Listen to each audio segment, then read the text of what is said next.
First of all, I just want to thank Deputy O'Callaghan and his team for their work on this motion. Minister, your government claims to be prioritising home ownership. It's a brazen claim, and one which I don't think anyone really believes. The reality is that every year that Fianna Fáil and Fine Gael spends in office, rates of home ownership decline. Don't take my word for it. The latest evidence of your relationship with home ownership was detailed in the census figures yesterday. Rates of home ownership declined from nearly 80% in 1991 to 66% last year. And we know that those figures alone don't tell the whole story. That the brunt of this collapse in home ownership is mainly being felt by people in their 20s and in their 30s and in their 40s who've spent years paying crazy high rents and are now being priced out of buying a home.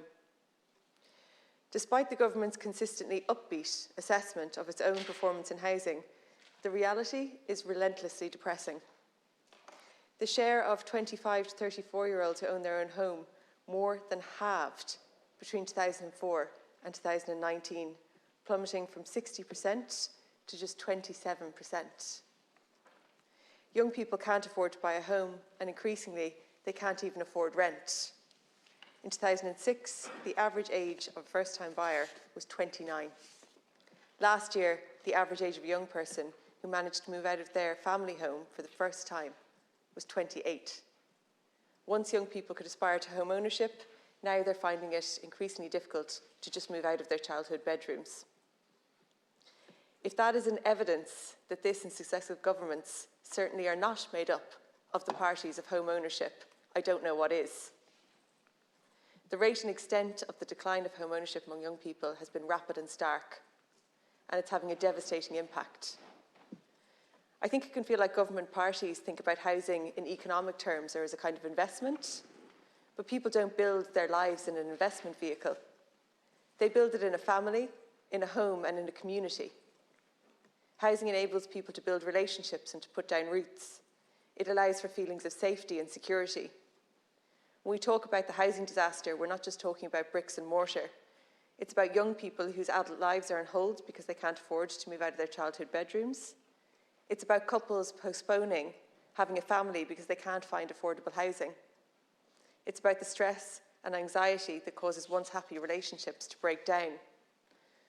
It's about living with a permanent knot in your stomach, afraid of no longer being able to afford the rent, afraid of getting a notice to quit from your landlord, afraid of ending up in emergency accommodation, afraid for the future and your place in it, afraid that your life will be permanently on hold, that you'll never be able to afford to do what your parents did on just one income, own a modest home.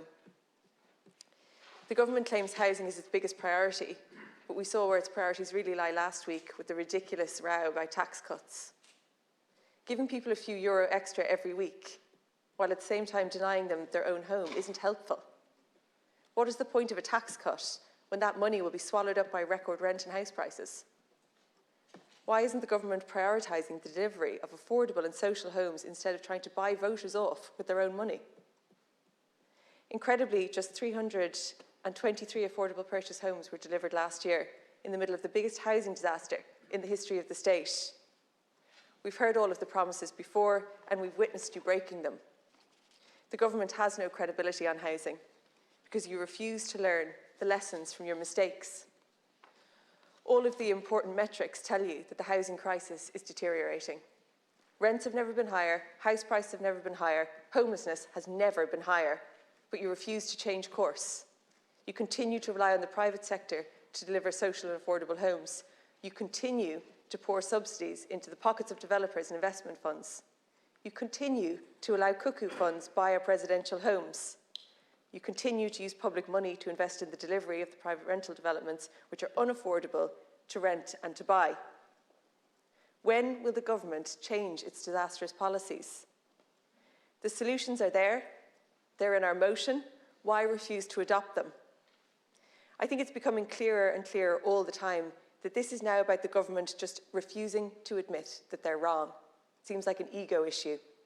But with that, you're refusing to help thousands of people who are homeless, refusing to help a generation trapped in rent, and refusing to do your job, provide people with a roof over their heads.